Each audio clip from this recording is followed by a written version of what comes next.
4個鐘車程去惠州。前幾日一直落雨，唔知係咪想控到一種乜嘢氣氛？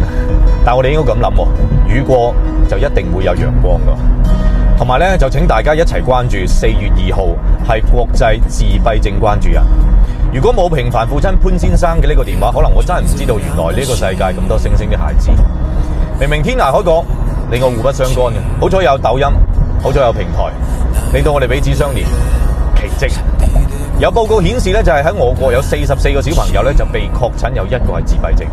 所以視頻一發出咧，其實喺個評論區就一石激起千層浪，有好多身同感受嘅朋友，亦都有好多咧係俾出咗好多建議同埋援助嘅信息嘅。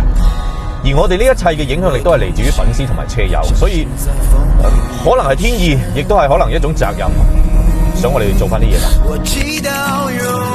潘生，你好，喺嗰邊。我哋視頻發出咗之後，有冇睇過評論區？有啊，全部睇晒。有咩感覺？唉，好想佢哋幫，但係又唔想佢哋幫。年應該呢套房唔會要㗎。咁你哋住邊啊？或者我同我老婆出去租房咯。你哋幾多個人住啊7個。7個人住啊？係啊，3房啊。你好。你好。你幾歲呀？我唔識。叔叔跟你說話哦。我們可以握個手嗎？給你玩的。你要說什麼？謝謝。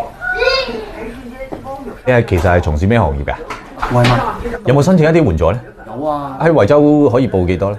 幾千蚊咁啊。幾千蚊啊？係啊。有個建議就係佢哋話，不如養隻狗仔俾個小朋友啦咁。哦，了解過啦，我係想，但係我唔想。即係都唔知照顧得邊個。係啊，所以我用咗幾條魚喺度嘛，因為我中意魚啊，所有魚嘅名佢都叫得出㗎。這個叫鯉魚，然後剩下的咧，那個呢？鯊魚。然後你寶寶買的鱷魚，還有這個呢？還有貓，好棒哦！盡量多啲發現佢嘅一啲興趣。盡量。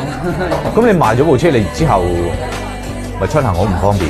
部車冇計㗎，我係真係唔願意，因為我仔咧都中意綠色啊。所以你就將部車貼成綠色。係。嗰晚我哋開咗個直播，係佢哋買嘅嘢，加埋咧就8826。咁啊而家咧湊夠一個整數，希望少少嘅意思，你唔係咩嘅？呢個係一個開始嚟嘅。問你一個假設性嘅問題，呢個就係你個仔18歲之後嘅佢。到嗰個時候，佢有佢自己嘅生活圈子，有佢嘅工作，佢有佢愛嘅人。你對18歲佢有啲咩講？真係加油，因為仲要照顧我啦。以後你仲要細路啦，有個老婆要照顧咧，嗰啲係咪先？